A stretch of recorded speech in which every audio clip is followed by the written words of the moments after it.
मैं जिसके साथ रहता हूँ तो समर्पित भाव से रहता हूँ। कद्दावर नेताओं में धन सिंह रावत शुमार है। उनकी जो आइडियोलॉजी थी वो मुझे चुभने लगी। 5 साल कोई भी ट्रैक रिकॉर्ड नहीं है किसी के दुख में और किसी के सुख में शामिल होने का। मंत्री जी को 1000 बार कहा कि आप अपने चारों तरफ साफ करिए, इंटेलिजेंस से पूछिए कि इनकी जो छवि है वो कैसी है। मंत्री जी को अपनी छवि सुधारने के लिए अब पापड़ बेलने पड़ रहे हैं। अपने ही कार्यकर्ता से पैसे ले लिया कि हम ट्रांसफर करवाएंगे। एक परिपाटी बन गई भारतीय जनता पार्टी में, किसी को उठा के लाएं उसको टिकट दे दें। लेकिन सफर बहुत ज्यादा लंबा आपका भाजपा में चला नहीं। ये सफर तो भाजपा ने तोड़ा मेरा इस समय, मैंने थोड़ा नहीं तोड़ा।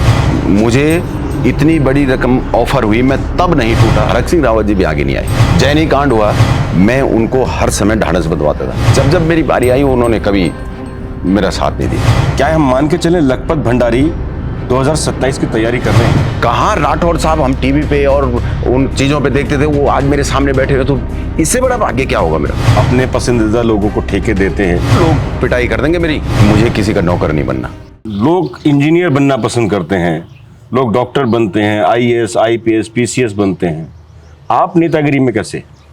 सही, मेरा भी नेतागिरी का कोई दूर दूर तक कोई संबंध नहीं है। पारिवारिक पृष्ठभूमि भी ऐसी नहीं है। लेकिन मेरा भी था कि मैं आर्मी में जाऊं, मैं हकीकत कह रहा हूं। लेकिन 91 में मेरे मामा जी के लड़के, वो अभी DSP से रिटायर हुए, नहीं IG से वहाँ BSF से, उन्होंने 91 में कहा कि मैं तब इंटर में था, मैंने इंटर पास आउट किया था, कि आप चलिए और मैं जो है भर्ती कर देता हूँ। तो रात को मैं तैयार हो गया। लेकिन रात को मुझे एक पता नहीं क्या ख्याल आया कि मुझे किसी का नौकर नहीं बनना। बस सुबह बहुत गालियाँ पड़ी, लेकिन उन्होंने कहा, बाद में मेरा बड़ा भाई जो श्री किशन सिंह भंडारी, वो नौकरी करते थे, बहुत डांट पड़ी वहाँ से भी। लेकिन मेरी राजनीतिक सफ़र, मतलब शहरी सफ़र का जो शुरुआत हुई, वो मेरे बड़े भाई की देन है। उन्होंने मुझे जो है कॉलेज में प्रवेश दिलवाया और कमरा दिलवाया। पृष्ठभूमि हमारी बहुत ऐसी नहीं है, बहुत गरीब पृष्ठभूमि से आते हैं। और जब वहाँ आए तो पता नहीं क्या रंग चढ़ गया, और रंग चढ़ा तो फिर वो शायद से ऐसी डेस्टिनी थी। उन्होंने पूरा ही मेरा सब कुछ चेंज करके और मुझे इस तरफ भेज दिया। अब होली का त्यौहार करीब है और रंग की आपने बात कर दी, तो इस रंग की शुरुआत कैसे हुई? कॉलेज टाइम में जब आपने, अभी जैसा कि आपने जिक्र किया, एडमिशन लिया आपने, भाई की बदौलत काफ़ी आगे तक पहुँचे, तो ये राजनीति का रंग किस समय से चढ़ना शुरू हुआ? दरअसल क्या हुआ कि जब गांव से हम शहर में आए तो मुझे लगा कि मेरे ऊपर थोड़ा सा शहर की आबो हवा वो मुझे घेर ली, और घेर ली तो पढ़ाई की तरफ ध्यान कम और अन्य काम की तरफ मेरा ध्यान ज़्यादा हो गया। तो फिर छात्रों के बीच में रहना, फिर थोड़ा आंदोलन में भाग लेना, और ऐसे धीरे धीरे करते करते मेरे कुछ मित्र थे, उन्होंने कहा कि यार इस समय कॉमर्स रिप्रेजेंटेटिव का चुनाव लड़ जा। 96 की बात है, और उन्होंने मुझे कॉमर्स रिप्रेजेंटेटिव का चुनाव लड़वा दिया और चुनाव नॉमिनेशन किया, और हम चले गए टूर पे। मुझे ये पता नहीं कि चुनाव हुआ कैसे, लेकिन टूर पे चले गए और ठीक उस दिन आए। उस समय जनरल गैदरिंग हुआ करती थी। ठीक, हम उस दिन वापस आए और जब मैं भाषण दे रहा तो सामने कोई नहीं था, मेरे 10-12 दोस्त थे, लेकिन चुनाव जीत गया। और चुनाव जीतने के तत्काल बाद हमने एक आंदोलन किया, और उस आंदोलन में हमें जेल हो गई। 7 दिन जेल के अंदर रहे।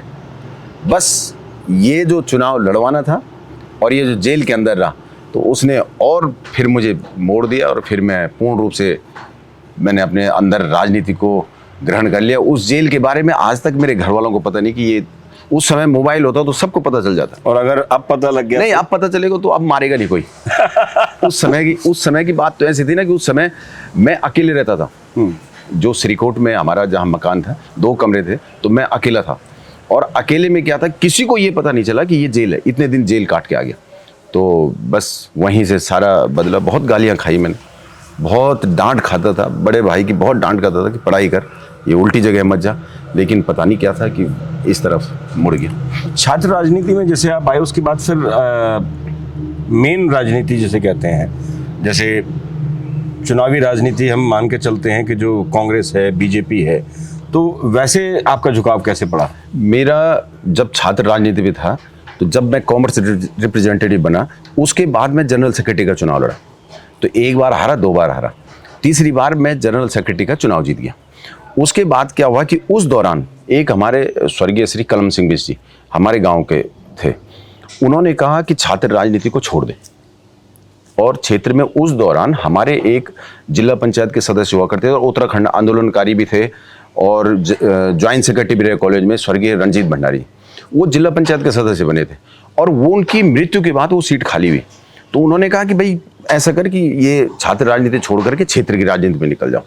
और मैं नहीं चाहता था क्षेत्र की राजनीति में जाना, लेकिन उन्होंने कहा जाओ। मैं हारा उस चुनाव को, क्योंकि कोई जानता ही नहीं था। लेकिन उसके तत्काल बाद दूसरा चुनाव हुआ 2003 में। 2003 और 2000 के बीच में, 2000 में उत्तराखंड बना। और मैं उस दौरान, क्योंकि हरक सिंह रावत जी हमारे पड़ोसी गांव के हैं और हरक सिंह रावत जी सिरकोट में थे, तो मैं 96 में उनके चुनाव में, जब वो जनता दल से भी लड़े, तो तब से उनके साथ जुड़ा हुआ था। तो उनके साथ कांग्रेस में हो लिए, हरक सिंह रावत जी के साथ। और उस दौरान उनके चुनाव में भी महत्वपूर्ण भूमिका निभाई।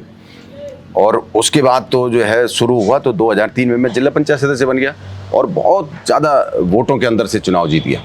तो ये जो मेरी मेन स्ट्रीम की वो थी, वो 2000 जब जो है उत्तराखंड बना, और उत्तराखंड बनने के बाद ये मुख्य चुनावी दंगल शुरू हुआ, तो तब से मैं कांग्रेस में था। आपको है ना एक अच्छा कांग्रेसी माना गया एक समय पर, और ये भी माना जाता था, जितना मैंने स्टडी किया, कि आप एक बड़े समर्पित कार्यकर्ता रहे राजनीतिक दल के, पुराने राजनीतिक दल के। तो ऐसी क्या वजह रही कि कांग्रेस में आपने ज्वाइन किया, लंबा सफ़र तय किया, और उसके बाद कांग्रेस छोड़कर आपने बीजेपी का दामन थाम लिया? देखिए, मुझे दो चीज़ें, मैं पहले तो आपको कह दूं, मेरा एक तो धोखा देना मैं कभी नहीं सीखा। मैं जिसके साथ रहता हूं तो समर्पित भाव से रहता हूं। मैं कांग्रेस में था तो मैंने कभी कांग्रेस को धोखा देने की कोशिश नहीं की। कांग्रेस की दरअसल क्या हुआ कि उनकी जो आइडियोलॉजी थी वो मुझे चुभने लग गई थी। देखिए, एक जगह जाकर के और आप सिर्फ एक धर्म विशेष को आगे करते थे, और हम देखिए, मैं सनातनी हूँ, मैं हिंदू हूँ। आप कहीं ना कहीं दो शब्द जाकर के हिंदुओं के बारे में बोल दीजिए, सनातन धर्म के बारे में बोल दीजिए, उस पर चोट लगती थी हर दिन, कोई बोलने वाला नहीं था। और अगर आपने बोला तो आपके खिलाफ 10 खड़े हो जाते थे। मुझे धीरे धीरे ये चीज़ें थोड़ा सा बहुत चोट करने लगी, मेरे अंदर तक जो है घुस गई कि आप जो है मजार पे चादर चढ़ाने चले जा रहे हैं। कांग्रेस की जो टॉप लीडरशिप थी, सब आप जो है वहाँ जब भी रोज़ा हो रहा तो वहाँ चले जा रहे हैं। हम लोगों को भी उठा के ले जाते थे कि चलिए, आप जो है ईद में बधाई देने के लिए चले जा रहे हैं। लेकिन कभी एक मंदिर में जाकर के माथा न टेकना, एक मंदिर में जाकर के इतने त्यौहार आना, उन पे न कहीं आपको सक्रिय न होना, फिर हिंदुओं के जो त्यौहार थे उन त्योहारों पे जो है हिंदू खुल करके त्यौहार न मनाना, मुझे ये चीज़ें बिल्कुल चुभने लग गई। और उस दौरान भारतीय जनता पार्टी, क्योंकि उसका जन्म ही उसी चीज़ से हुआ था, तो मुझे लगा कि भारतीय जनता पार्टी ही मेरा घर होना चाहिए। और क्योंकि वो हिंदुओं पे और इस पे खूब अच्छा बोलना, हिंदुओं के लिए भाई, आज अगर हिंदू एक तरीके से अगर सुरक्षित है, कहीं ना कहीं कोई आगे ये खड़े होते हैं, तो उसमें कहीं ना कहीं इनका विश्व हिंदू परिषद, बजरंग दल, राष्ट्रीय स्वयंसेवक संघ, तो मैं इन सबसे प्रभावित होकर के वहाँ निकली। एक वजह और भी मानी जाती है कि आपको, जो आपने मेहनत की उस दौरान कांग्रेस में रहते हुए, उस मेहनत का जब फल देने की बारी आई, तब कांग्रेस पीछे कहीं ना कहीं हट गई। नहीं, उस दौरान तो देखिए, मैं तो ऊपर वाले का शुक्र मानता हूँ कि आज हम जहाँ पे हैं, मुझे नहीं पता, मैं अगर वो वाली कहानी सुनेंगे तो आप भी हंसेंगे जो अगर मैं बताऊँ। लेकिन फिर भी मैं एक बहुत सामान्य परिवार से आया, और मैं उस परिवार से आया कि मैं 10वीं में था, तब पहली बार मैं बस में बैठा, वो भी फ़ोटो खिंचवाते थे। उस दौरान हमें जो है एग्ज़ाम फॉर्म पे लगाने के लिए फ़ोटो खिंचवाने के लिए बाज़ार आना पड़ा। तो मैं चमदार से बस में बैठा, तो बस जब इधर जा रही थी तो पेड़ उधर जा रहे थे, तो मैं सोच में पड़ गया कि यहाँ के पेड़ भी चलते हैं। और जब मैं श्रीनगर से फिर वापसी के लिए बैठा, तो मैं उधर जा रहा था तो पेड़ इधर आ रहे थे, तो मुझे लगा कि ये पेड़ अपनी जगह पे आ गए। मैं घर पे जाके बैठा कि हमारे यहाँ के पेड़ क्यों नहीं चलते हैं। उस स्थिति से आकर के आज इस स्थिति में आए, जब कांग्रेस को मेरा साथ देना था। जब 2003 में जिला पंचायत का चुनाव हुआ, साथ नहीं दिया। फिर उसके बाद महिला सीट हुई प्रमुख की, तो मेरी धर्मपत्नी चुनाव लड़ी। तो ये सब के सब गायब। हमने अपने बलबूते पर वहाँ पे चुनाव, इन्होंने डिक्लेयर करना ये अलग चीज़ है, लेकिन कोई आगे नहीं आया। उस दौरान हरक सिंह रावत जी भी आगे नहीं आए। उन्होंने भी चुंगी से अपनी गाड़ी मोड़ करके सीधे निकले गए। उन्होंने भी ये नहीं कहा कि कहीं जो है आपको कोई ज़रूरत है हमारे साथ खड़े होने के लिए, वो भी नहीं आए। उसके बाद बस यही स्टेप। पर आपने तो कहा आपने हरक सिंह रावत जो पूर्व में कद्दावर मंत्री रहे हैं उनका बहुत साथ दिया। मैंने तो दिया। जैनी कांड हुआ उस दौरान, देखिए अब तो शैला रानी जी इस दुनिया में नहीं रही। मैं वो व्यक्ति था जिन्होंने सारे जैनी कांड में, जब वो बहुत परेशान हुआ करते थे, मैं उनको हर समय ढांढस बंधवाता था। मैं वो व्यक्ति था जिन्होंने उनका उस दौरान जो विधानसभा से वो इस्तीफा दिया था उन्होंने विधायकी से, उस इस्तीफे को रुकवाने वाला मैं हूँ। उन्होंने, मैं ऐसा नहीं, उनके पूरे दुख में और सुख में मैं खड़ा रहा हूँ, लेकिन जब जब मेरी बारी आई उन्होंने कभी मेरा साथ नहीं दिया। ये हो सकता मेरे उसमें हो। और कौन ऐसे लोग हैं जो जिनको साथ देना चाहिए थे, जिनका साथ आपने बुरे वक्त में दिया, वो आपके साथ खड़े नहीं हुए? अब कहाँ इतनी लिस्ट निकालें, कौन नहीं है जिसका साथ? कोई ये नहीं बोल सकता कि मैंने किसी के साथ धोखा किया। मैं आज भी, माना मैं भाजपा में भी आया, मुझे इतनी बड़ी रकम ऑफर हुई, मैं तब नहीं टूटा। मैं बोलता रहा हूँ कि मैं जिसके साथ रहता हूँ मैं धोखा नहीं देता हूँ, मैं खड़ा रहता हूँ, मतलब खड़ा रहता हूँ। तो बहुत सारे लोग हैं जिन लोगों को चाहिए था कि साथ दें, ऐसे टाइम पे साथ देना चाहिए, लेकिन नहीं देते हैं। हो सकता है उनको पता नहीं क्या दिखता है, या मेरी किस्मत में ऐसा हो। कभी नहीं कहते लोग कि मेरा हाथ ऐसा ही है कि जिस का सहयोग करना, जिस का साथ देना, वो अपने पीछे से जो है छुरा घूम देते। तो हो सकता है ऐसा हो। नहीं, अगर किस्मत में आपकी ऐसा होता तो विजय कुर्सी पर आज आप नहीं बैठे होते। कांग्रेस से भाजपा में आप शामिल हुए, आपने रीज़न बताए उसके, और कांग्रेस से जब आप अलग हटे उसके भी आपने रीजंस बताए। भाजपा में शामिल होने के क्या रीजंस रहे ये तो आपने बताए, लेकिन सफ़र बहुत ज़्यादा लंबा आपका भाजपा में चला नहीं। मैं जितने दिन भाजपा के अंदर रहा, मैं पूरी ईमानदारी के साथ रहा। एक व्यक्ति ऐसा नहीं बोल सकता है कि इन्होंने भाजपा में आने के बाद भाजपा के साथ कोई विश्वासघात किया, कोई धोखा दिया। हमने ये सफ़र तो भाजपा ने तोड़ा मेरा, इस समय मैंने थोड़ा नहीं तोड़ा। आप भाजपा की तो आपने जमीन सरकार दी नीचे से, आप कह रहे हैं। नहीं, मैं इस समय भी भाजपा, 90% भाजपा ने तो हम लोगों को साथ दिया। उनको भी था कि वो किसी कार्यकर्ता को अगर टिकट देते, मैं कभी चुनाव नहीं लड़ते। हम लोग, श्रीमती आरती भंडारी जी चुनाव लड़ने का मतलब ही नहीं था। हम तो ये कह रहे थे, हमें आपने कहा कि आप प्राइमरी मेंबर बनाइए, हम घर घर गए, गांव गांव गए, हम लगे रहे, हमने बनाए। आपने कहा अब आपको सक्रिय सदस्य बनाना है, 100 रुपये जमा, हमने वो किया। और ये भी कहा कि वही व्यक्ति पदाधिकारी बनेगा जो प्राइमरी मेंबर होगा, जो सक्रिय सदस्य होगा, नहीं तो कोई नहीं। तो जिनको उठा करके आप लाइए, कौन से सक्रिय सदस्य थे, कौन से प्राइमरी मेंबर थे? ये तो हमारे प्राथमिक सदस्य भी नहीं थे। तो आप भारतीय जनता पार्टी के किसी छोटे से कार्यकर्ता को, जो लगातार भारतीय जनता पार्टी को जिताने का काम कर रहे थे, विपरीत परिस्थितियों में, 2022 का चुनाव सबसे बड़ा विपरीत परिस्थितियों वाला चुनाव था। उन परिस्थितियों में जो भारतीय जनता पार्टी का कार्यकर्ता वहां खड़ा रहा, उसको टिकट देते। उस दिन अगर हम चुनाव लड़ते तो उस दिन हम गद्दार थे, उस दिन हम बगावती थे। लेकिन आपने क्या करा कि सब जितने भारतीय जनता पार्टी के कार्यकर्ता थे उनके मनोबल को डाउन करने का काम किया कि किसी को भी उठा के ले आए और उसको जो है आप चुनाव लड़ा दे। तो ये कम से कम हम बर्दाश्त नहीं कर सकते। लखपत जी, आपने अभी कहा कि आपने कोई गद्दारी नहीं की, ये समझ में आता है। चुनाव लड़ने का लोकतंत्र में सभी को अधिकार है।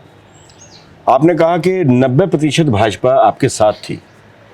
तो जब 90% भाजपा आपके साथ थी, तो फिर भाजपा ने ये डिसीजन ऐसा क्यों लिया कि किसी बाहरी व्यक्ति को आकर टिकट दे दिया उन्होंने? ये तो आप हाईकमान को पूछ सकते हैं भाजपा के, जिन्होंने ये टिकट दिया। मैं आज भी कह रहा हूं, यहां श्रीनगर में जब सामान्य सीट थी पुरुष, उस दौरान का आप हाईकमान से पूछिएगा या डॉक्टर धन सिंह रावत जी से भी पूछिएगा कि कितने लोगों ने लखपत के पक्ष में अपना समर्थन दिया था। 43 हमारे पदाधिकारी थे जिन्होंने पहले नंबर पे लखपत का नाम लिया था, और बाकियों ने दूसरे और तीसरे नंबर पे लिया था कि लखपत भंडारी को आप टिकट दें। परिस्थितियां बदलने के बाद अचानक जो है महिला सीट हो गई। महिला सीट का सर्वे करवाया गया। इन्होंने हमसे कहा कि हम सर्वे करवा रहे हैं। सर्वे में, पब्लिक सर्वे में, इंटेलिजेंस के सर्वे में, भारतीय जनता पार्टी के कार्यकर्ताओं के सर्वे में आरती भंडारी नंबर 1 पे आई।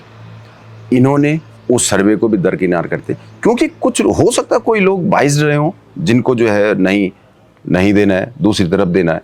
ये उन लोगों को पूछना चाहिए कि आपने ये सब कुछ होने के बावजूद भी, मैं फिर भी कह रहा हूँ, पिछली बार हमारे भारतीय जनता पार्टी से श्रीमती सरोजनी रावत जी लड़ी थी, उनको आप टिकट दे देते, वो तो नगर पालिका चुनाव का हारी थी, अध्यक्ष का चुनाव। मोहनलाल जैन जी को आप इसलिए लाए थे कि श्रीमती पूर्णकला जैन जी को महिला सीट होने पे आपको टिकट दिया जाएगा, आपने उनको भी किनारे कर दिया। आप जो है अनिता बुड़ाकोटी दीदी हैं, उस सालों से मैं तो जब से मुझे लगता है कि मुझे भारतीय जनता पार्टी में, उनको दे देते। अन्य जो लोग हैं किसी को भी उठा के दे देते। जो पूनम तिवारी हैं, लोकसभा चुनाव के दौरान भारतीय जनता पार्टी में वो शामिल हुई थी, उनको दे देते। लेकिन आप उठा करके किनको लाए, जिनका 5 साल कोई भी ट्रैक रिकॉर्ड नहीं है किसी के दुख में और किसी के सुख में शामिल होने का। हम तो ये कहते हैं कि आप सुख में और दुख में बाहर निकले तो सही, लोगों के दुख में शामिल हो, लोगों के सुख में शामिल हो। तो ये कारण ये था कि उन्होंने अब किस कारण से उठा करके उनको लेके आए, वो तो वही जान सकते हैं। एक चीज़ और है, आपने धन सिंह रावत का नाम लिया अभी। अब ये तो प्रदेश में रहने वाला हर व्यक्ति जानता है कि कद्दावर नेताओं में धन सिंह रावत शुमार है, पर आपने उनके लिए कहने में कोई कमी पेशी नहीं छोड़ी। नहीं, मैंने किस बात पे कहा, देखिए हमेशा आप पत्रकारिता करते हैं तो आप हमेशा अच्छे लोगों, अगर आप विचार लेंगे ना तो अच्छे लोगों से विचार लेंगे, अपने सराउंडिंग में अच्छे लोगों को रखेंगे। मैंने माननीय मंत्री जी को 1000 बार कहा कि आप अपने चारों तरफ साफ करिए। आज मेरी धर्मपत्नी श्रीमती आरती भंडारी जी नगर निगम में मेयर चुनाव जीती हैं, और अगर हम लोग या आरती भंडारी जी गलत लोगों को अपने आसपास लाएंगे तो बदनाम कौन होगा? महापौर जी होंगे, 100% होंगे। बदनाम कौन होगा? मंत्री जी होंगे। अपने चारों तरफ जिनसे आप सलाह ले रहे हैं, जिनको आप 24 घंटे अपने घुमाने पे लगे हुए हैं, पूछ तो लीजिए एक बार, इंटेलिजेंस से भी पूछ लीजिए। बाकी छोड़िए, कार्यकर्ता तो कुछ भी बोल सकता है, लेकिन इंटेलिजेंस से पूछिए कि इनकी जो छवि है वो कैसी है। तो उस छवि, और उन्होंने डेंट लगाने में कोई कोर कसर नहीं छोड़ी, कोई कोर कसर नहीं। उन्होंने ऐसा डेंट लगाया मंत्री जी पे कि मंत्री जी को अपनी छवि सुधारने के लिए अब पापड़ बेलने पड़ रहे हैं। एक खुले मंच से आपने बयान दिया कि ट्रांसफ़र पोस्टिंग यहाँ पर पैसे के लेन देन के साथ होती है, उसमें आपने बाकायदा नाम भी लिया। बिल्कुल। आमतौर पे अगर सीधे तौर पे कहा जाता है तो वो एक आरोप माना जाता है, लेकिन जब आप किसी का नाम लेकर मंच से बोलते हैं तो वो आरोप से थोड़ा सा आगे बढ़ जाता है। क्या एग्जैक्टली मामला था वो? देखिए, काफ़ी चर्चाओं में रहा, और बल्कि उत्तराखंड ही नहीं पूरे देश में ही चर्चा में रहा कि श्रीनगर करके एक जगह है उत्तराखंड में, वहाँ पर एक मंत्री के नाम के ऊपर ये आरोप लगाए जा रहे हैं। देखिए, उनके साथ हर समय निकलने वाला, मैंने कहा ना कि आरती भंडारी के नाम पे अगर हम किसी को अपने चारों तरफ रखेंगे और लोगों को पता चलेगा ये उनका खास है, तो वो अगर कोई काम करे तो वो सीधे सीधे आरती भंडारी जी पे आरोप लगेगा। ठीक बात, लखपत भंडारी पे आरोप लगेगा। उनके पास रहने वाला व्यक्ति, उसने अपने ही कार्यकर्ता से पैसे ले लिया कि हम ट्रांसफ़र करवाएंगे, मंत्री जी को कोई खबर नहीं। वहाँ उनसे पैसे लेकर के 2 लाख रुपए ले लिए सीधे। गवाह भी वही हैं, वो भी कार्यकर्ता हैं, उनका ट्रांसफ़र नहीं हुआ तो आदमी झल्लाएगा नहीं। ऐसे ही आपने जो है, मैंने कहा था ना कि लैब टेक्नीशियन की एक बात और आरोप लगाया था मैंने, तो वही लोग हैं जिन्होंने लैब टेक्नीशियन से कहा कि तुम्हें जो है हम परमानेंट कर रहे हैं, इतने करोड़ रुपए तुम रख दीजिए। ये चीज़ें देखिए, आज तो कोई चुनाव नहीं है, मैं नहीं चाहता हूँ कि मंत्री जी की छवि खराब हो, मेरा बिल्कुल उद्देश्य नहीं है। मैं चाहता हूँ कि मंत्री जी इन चीज़ों की जांच करें और जांच करने के बाद अपने चारों तरफ सफाई करें। देखिए, कद्दावर नेता हैं, हमारे क्षेत्र के विधायक हैं, तो हम कभी नहीं चाहेंगे कि भाई आप पे कोई जो है इस प्रकार का हो कि एक अच्छा नेता जो है हम खो दें। तो हम नेता ना खोएं। हेमंती नंदन बहुगुणा जी को लोगों ने खोने नहीं दिया, उनको हेमवती नंदन बोगड़ा जी इतने बड़े नेता तो इस गढ़वाल ने उनको खोने नहीं दिया। उस दौरान, जिस दौरान कि पूरी सरकार जगह जगह से गुंडे यहाँ आए थे, तब भी लोगों ने उनको, कोई भी व्यक्ति बड़े नेता को खोना नहीं चाहता। लेकिन अगर हेमवती नंदन बोगड़ा जी भी ऐसे ही काम करते तो वो भी नेता नहीं बन सकते थे। इसलिए मैं कह रहा हूँ कि अपने चारों तरफ की सफाई करें मंत्री जी। आप कह रहे हैं कद्दावर नेता, और लेकिन आपने इस चुनाव के बाद से उनके लिए मुश्किलें खड़ी कर दी हैं। मुश्किल, ये तो बहुत छोटा चुनाव है, ये तो निगम का चुनाव है, बहुत छोटा चुनाव ये है। निगम का चुनाव नहीं, ये सम्मान का चुनाव था। और ये एक, जिसे हम साफ शब्दों में कहते हैं, मर्यादा का और गर्व को लेकर एक चुनाव था, क्योंकि इससे पहले नगर पालिका यहाँ हुआ करती थी। माना ये जाता है कि धन सिंह रावत की पहल के बाद ही इसको निगम में तब्दील किया गया। हाँ, तो ये उनके लिए एक बड़ा प्रतिष्ठा का सवाल था ये चुनाव, और यही वजह है कि पूरे प्रदेश के अंदर ये चुनाव बहुत महत्वपूर्ण रहा। एक दूसरा चुनाव भी महत्वपूर्ण रहा, हल्द्वानी का, लेकिन ये चुनाव बहुत महत्वपूर्ण रहा। अब वही चुनाव अगर वो हार जाते हैं, उन्हीं की हार मानी जाएगी। अगर जीत लखपत भंडारी की है तो हार धन सिंह रावत की है, कैंडिडेट चाहे आरती भंडारी हो या बीजेपी का कोई कैंडिडेट हो। तो ऐसे में क्या लगता है कि यहाँ अब उनकी जमीन ठीक करने के लिए उन्हें मेहनत करनी पड़ेगी या जमीन खिसक रही है? देखिए वो बड़े नेता हैं, बहुत साफ सी बात, वो छोटे नेता तो है नहीं, तो वो तो स्वयं जानते होंगे कि मुझे क्या करना है और क्या नहीं करना है। अब वो तो, मैं बोल नहीं रहा कि मेरे में और उनमें इतनी दूरी है, अगर वो करें, हम तुलना करें तो वो यहाँ हैं तो मैं यहाँ हूँ, इतनी दूरी है। अब मुझसे ज़्यादा उन्होंने दुनिया देखी, मुझसे ज़्यादा राजनीति करी है और पूरे भारत में उन्होंने चुनाव लड़ाए, तो वो स्वयं जानते होंगे कि मुझे क्या करना है और क्या नहीं करना है। जैसे आपने कहा कि सम्मान वास्तव में सम्मान का लड़ाई थी। ये सम्मान की लड़ाई थी भारतीय जनता पार्टी के आम कार्यकर्ता की। जो कार्यकर्ता झंडे उठा करके चलता रहता, झंडे उठा करके, डंडे उठा के चलते रहता, दरी बिछाता रहता, जिंदाबाद मुर्दाबाद के नारे लगाते रहता, और लास्ट में फिर उसको जो है इस प्रकार के हाशिए पे धकेला जाता। तो ये चीज़ उस सम्मान की लड़ाई थी।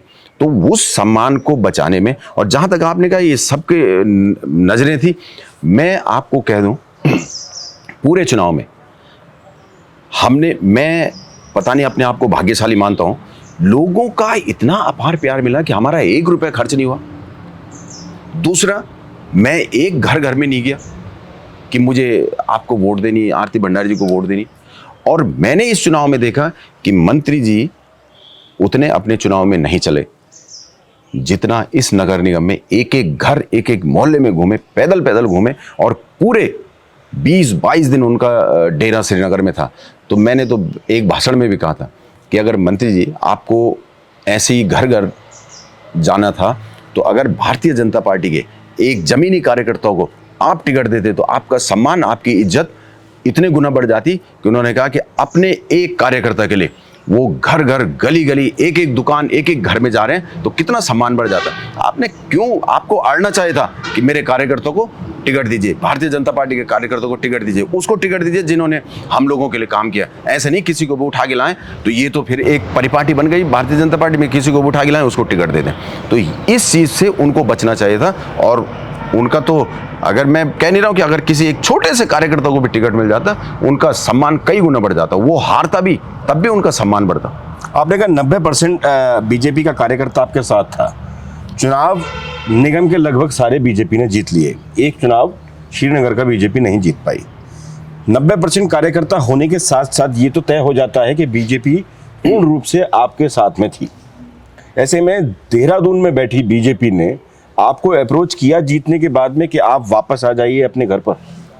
नहीं, मेरे इस बीच किसी से संपर्क नहीं हुआ। देखिए, हम लोग चुनाव से पहले से लेकर के और आज तक हम एक तो अपने घर पे नहीं हैं, हम लगातार लोगों के बीच में, लोगों ने बहुत उम्मीदों के साथ चुनाव जितवाया है। तो जिस दिन चुनाव जीते भी, तो रात को 12:15 बजे, मतलब 25 तारीख को रिजल्ट आया, हम 26 तारीख को घर पहुंचे।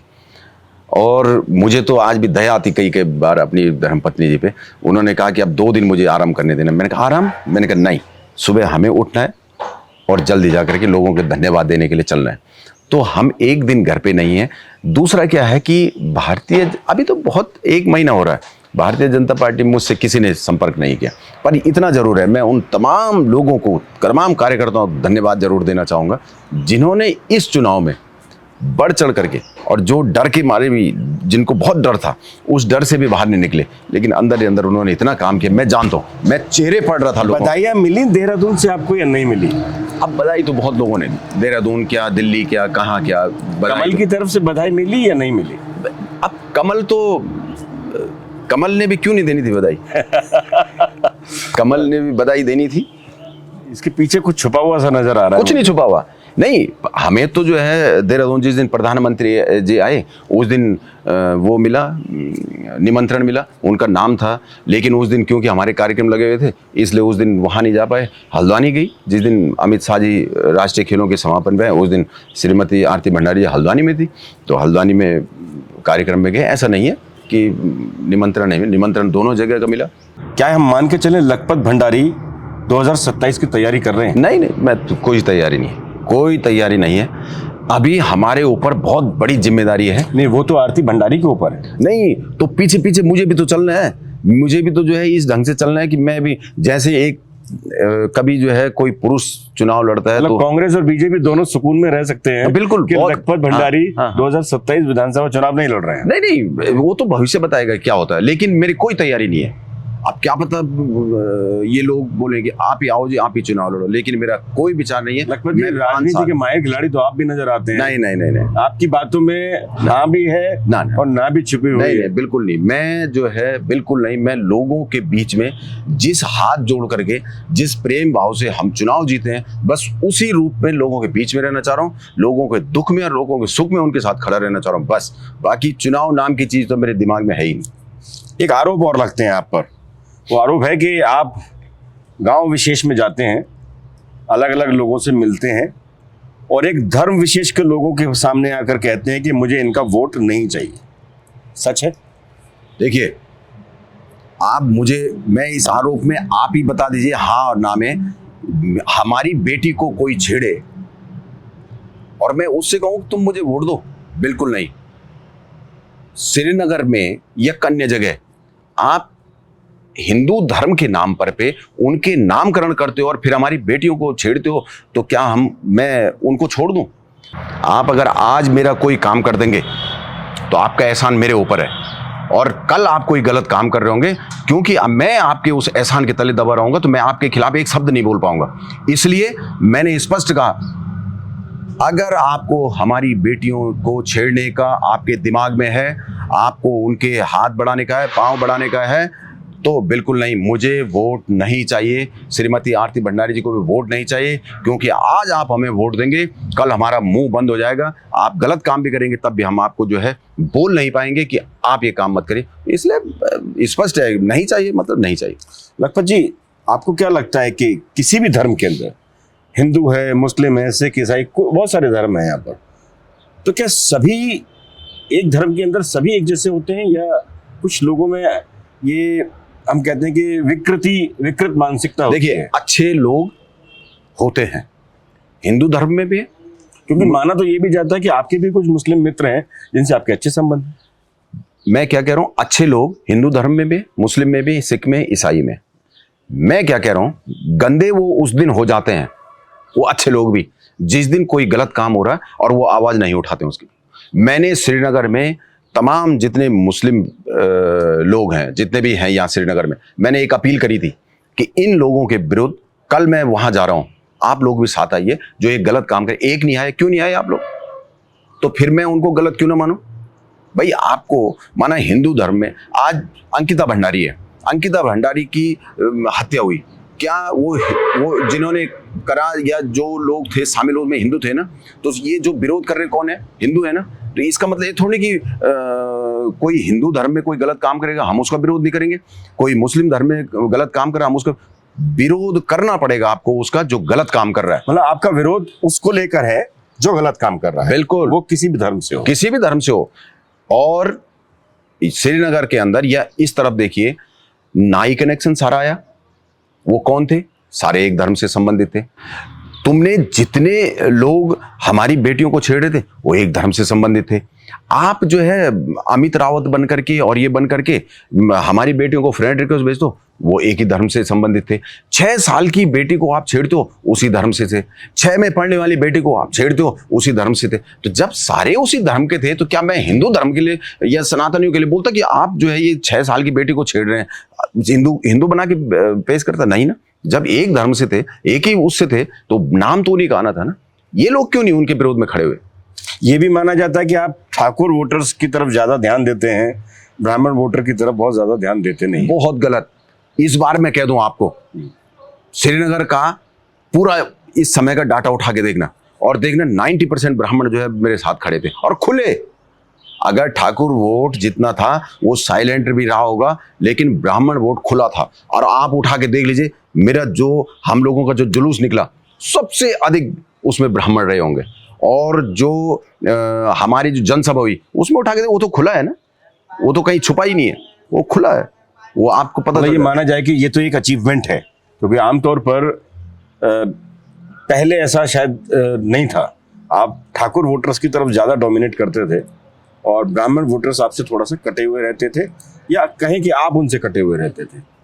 ऐसा ही है कुछ? नहीं, मैं बोलता रहा हूँ कि मेरे आज सबसे अच्छे जो मित्र हैं ना, उठा के देख लीजिए। मित्रता अलग है। नहीं, राजनीति के परिप्रेक्ष्य में वोट की अपील करना अलग है। मैं एक बात पे चुनाव लड़ता हूं, जात पात की करो विदाई, हिंदू हिंदू भाई भाई। बस मेरा एक नारा है, इस नारे के अलावा मैं कोई दूसरा नारा। आपने नारे का मतलब बदल दिया। पहले ये होता था जात पात की करो विदाई, हिंदू मुस्लिम सिख ईसाई भाई भाई। ऐसा है, हमें जब पढ़ाया गया किताब में हिंदू मुस्लिम सिख ईसाई हम सब मिलकर भाई भाई, हम तो भाईचारा निभाते रहे और ये हमारी बेटी को छेड़ते रहे, इसलिए मैंने चेंज कर दिया उसको ना।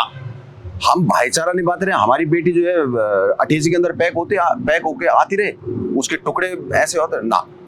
मैंने बहुत स्पष्ट कहा, जात पात की हम जितने हिंदू हैं जात पात के अंदर फंसे रहेंगे तो कभी आगे नहीं बढ़ पाएंगे। जात पात के अंदर फंसे रहेंगे तो हम आपस में ऐसे ही टुकड़ों में बंटे रहेंगे और कोई दूसरा फायदा उठा के ले जा देगा। इसलिए मैंने पूरे चुनाव में और पहले से भी एक ही नारा बोलता हूं कि जात पात की करो विदाई, हिंदू हिंदू भाई भाई। उसके बाद योगी जी ने क्या कहा कि जात पात की छोड़ो लड़ाई, हिंदू हिंदू भाई भाई। उन्होंने उसके बाद कहा ये, तो मैं जाति के उसमें जाता ही नहीं। आपकी वार्तालाप जितनी भी मैंने सुनी अभी तक, उससे ये तो नजर आता है कि आपके रास्ते जो है भाजपा की तरफ वापस मुड़ते हुए दिखाई दे रहे हैं। ऐसा कुछ नहीं है, लोगों ने निर्दलीय चुनाव जिताया है, लोगों के बीच में। मैं इस चुनाव नहीं, आपकी चुनाव आरती भंडारी को जिताया है। बिल्कुल, मैं लखपत भंडारी की बात कर रहा हूं कि लखपत भंडारी के कदम ऐसा लगता है बातों से आज बीजेपी की तरफ बढ़ते हुए चले आज अगर मैं ऐसा कर दूं लोग पिटाई कर देंगे मेरी,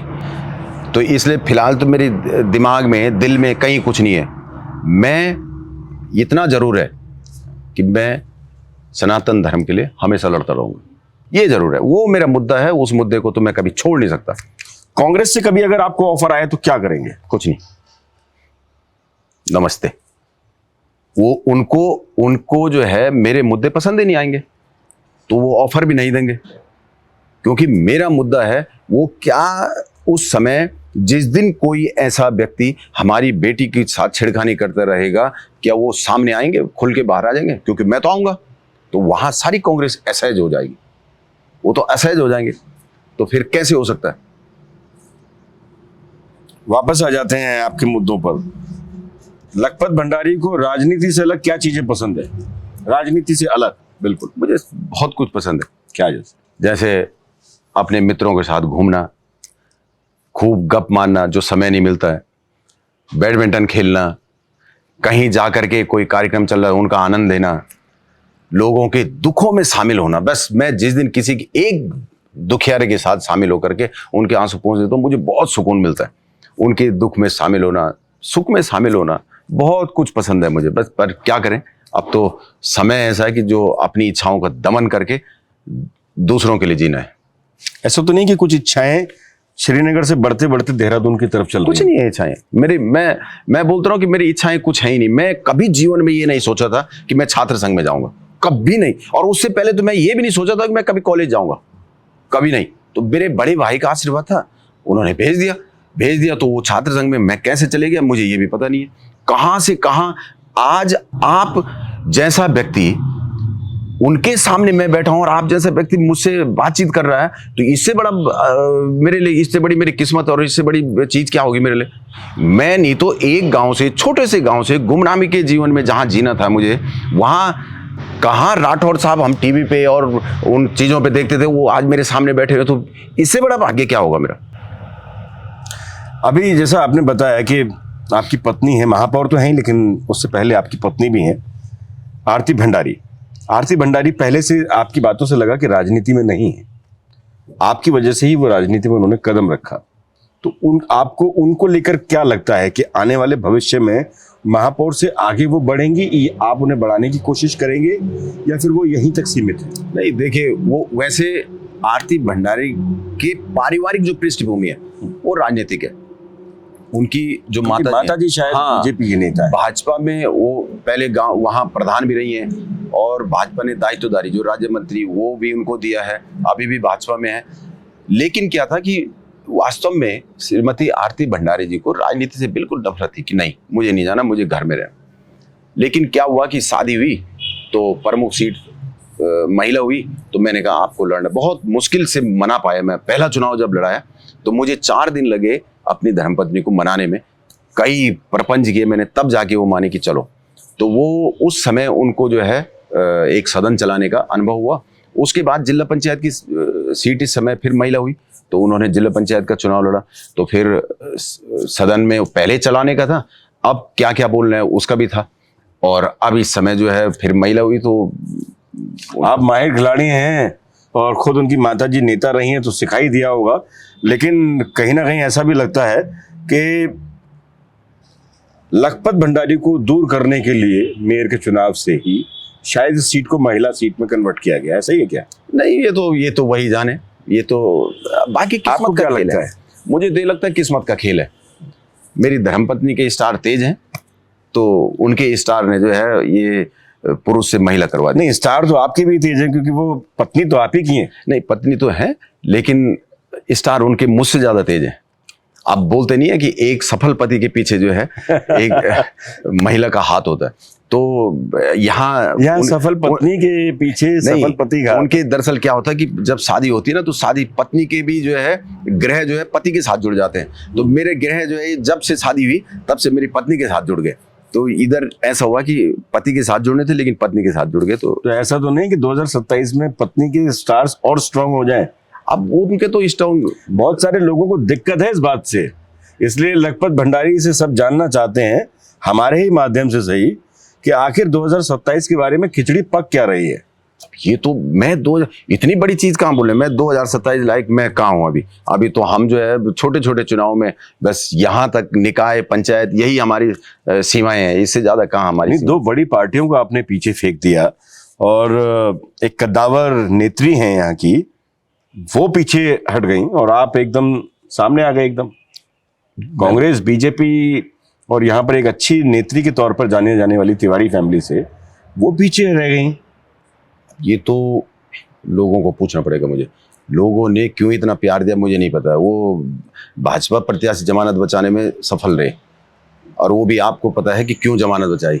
लास्ट में एक समुदाय विशेष ने सारा वोट उधर डाइवर्ट करा, नहीं तो वो उनको उस समय उस फूल से तो नफरत है, लेकिन उससे बड़ा दिख रहा था कि लखपत है सामने, तो इसलिए इसको हराने के लिए यहाँ 2 सब वोट, तो वो सफल नहीं हो पाए। नहीं तो 3 लोगों की तो जमानत जब्त हुई है। सुना है एक नेता श्रीनगर छोड़कर रायपुर या डोईवाला की तरफ रुख करने वाले हैं, सुनने में आया है सर। अब ये तो मैं कैसे कह सकता हूँ, मेरी तो किसी से बातचीत ही नहीं होती। मैं तो घर से लोगों के घर और फिर वहां पर घर, बस इतना सा है, और कोई चर्चा ही नहीं। भाई इतनी चर्चा होती कि हमारी नाली देख लेना, तो फिर मैं महापौर जी को बोल देता हूँ कि फलाने की नाली खराब हो रही, फलाने का वहाँ सफाई नहीं हो रही, फलाने की वहाँ जो है सीसी मार्ग बनना है, टाइल्स मार्ग बनना है, ये चीज हो रहा है। लोग मुझे भी देते हैं प्रस्ताव, मैं भी उनके पास दे देता हूँ, कुछ लोग, भाई यही चर्चा है। इसके अलावा एक चीज और है, मैं अंत कर रहा था इंटरव्यू का, लेकिन जब आपने ये जिक्र किया, महापौर के पास जो बजट आता है वो कहीं ना कहीं उसका सरकार से कनेक्शन होता है। आप चूंकि निर्दलीय हैं, ऐसे में आपको लगता है कि जो यहाँ का निगम है वो ठीक तरीके से चलाने में सरकार भी आपको महत्वपूर्ण योगदान देगी। पहले तो मैं आपको एक बात बता दूं कि कोई भी निगम हो या पंचायत हो, उसमें सरकार का कोई हस्तक्षेप नहीं होता। इनडायरेक्टली या डायरेक्टली कहीं ना कहीं तो कुछ नहीं होता। मैं बता दूं, स्टेट जो राज्य वित्त है उसने आना ही आना है, वो फिक्स हो जाता है कि उसको आना ही आना है। केंद्र का वित्त आना ही आना है, स्वच्छता पे आना ही आना है, इन तमाम चीजों पे आवास आने ही आने हैं, सब चीजें आती हैं। इसमें कोई रोक टोक नहीं है। और त्रैमासिक किस्त आती है, हर 3 महीने में 4 बार आएगी, हर 3 महीने में आएगी, इसमें कोई रोक टोक नहीं। हाँ, अन्य कोई बड़े प्रोजेक्ट हम लोगों को करने हैं, उन प्रोजेक्ट्स के लिए राज्य सरकार की आवश्यकता पड़ेगी। बड़े प्रोजेक्ट्स के लिए, ईर्ष के लिए नहीं। आप स्वच्छता पे आपको सीधे केंद्र से भी पैसा आता है, उसमें फिक्स है। आपको राज्य वित्त से पैसा आता है, आना ही आना है उसमें। अभी क्या है, अभी तो नगर पालिका के हिसाब से आ रहा है, अभी कोई नगर निगम का पैसा नहीं है, अभी नगर पालिका के हिसाब से आ रहा है। अब जो आगे शायद से अक्टूबर नवंबर दिसंबर में जब हमारा राज्य वित्त का 6वां इसका वो हो जाए, सिफारिशें और वो लागू होंगी, तो उसके बाद जो है ये निगम का बजट आएगा। लेकिन उसमें कोई एक और चुनौती आएगी आपके सामने ठेकेदारी प्रथा को लेकर। उत्तराखंड में काफी जगह देखने को मिलता है ठेकेदारी प्रथा के, लोग अपने पसंदीदा लोगों को ठेके देते हैं और एक अच्छा सिस्टम मुहैया कराने की बजाय उन लोगों के पास ठेके चले जाते हैं जो कहीं ना कहीं पब्लिक के पैसे का, जो इनकम टैक्स पे ही होते हैं, उनके पैसे का दुरुपयोग हो जाता है। इस ठेकेदारी प्रथा को खत्म करने के लिए, चूंकि आपकी पत्नी महापौर हैं, लेकिन कहीं ना कहीं आप उन्हें राय जरूर देंगे या देते होंगे, तो इस प्रथा को खत्म करने के लिए आपके पास कोई रोड मैप है, प्लान है कोई? देखिए, 2 चीजें हैं, 2 प्रकार की चीजें हैं। एक तो निर्माण से संबंधित होते हैं। निर्माण से संबंधित तो आपको ठेकेदारी में करवाना ही करवाना है, उसको तो आप कुछ नहीं कर सकते, और उसको करवाना भी है क्योंकि निगम अपने आप नहीं करता। दूसरी चीज, जो ये आउटसोर्स एजेंसीज है ना, ये मेरी ये समझ में बात नहीं आई, ये तो उत्तराखंड पे क्या पूरे देश पे दीमक की तरह आ चुकी है। ये क्या कर रहे हैं, जितना इनको बजट मिलता है, जितना पैसा ये शोषण हो रहा है उस कर्मचारी का, उसको पर्याप्त तनख्वाह नहीं मिलती है, उसका शोषण है। ये जो आउटसोर्स की बात कर दी ना अब सारे जगह, इसको सरकार को वास्तव में इसको समाप्त करना चाहिए। चाहे आप उनको, निगम को, नगर पालिका हो, नगर पंचायत हो, या कहीं भी हो, उनको ये कह दें कि आप इनको कॉन्ट्रैक्ट बेस पे स्वयं लीजिए, इनके साथ 11 महीने का अनुबंध करिए, मत करिए पूरा कि भाई आपके उस पे बोझ पड़ेगा, ये पड़े, लेकिन करें सीधे, क्योंकि वो ना उनका ईपीएफ, ना कहीं कुछ, ना कहीं कुछ, और होता क्या है, उस कर्मचारी का शोषण होता है। मैं बहुत सारे कर्मचारियों को देख दिया जो रोते हैं, और उतने पैसों में कैसे वो अपने घर को चलाते हैं ये मुझे नहीं पता। मतलब ये माना जाए कि अब कर्मचारी खुश रहेंगे, सुखी रहेंगे और सारी सुविधा से संपन्न रहेंगे। सरकार अगर चाहे तो सरकार एक निर्णय निकाल दे कि उसने कहा। मेरा यही सवाल था आपसे कि सरकार का कहीं ना कहीं डायरेक्ट या इनडायरेक्ट रोल होता है इस संदर्भ में कि उनके सब जगह के आदेश हैं, एक श्रीनगर ही नहीं, पूरे कि आउटसोर्स पे ही रखने।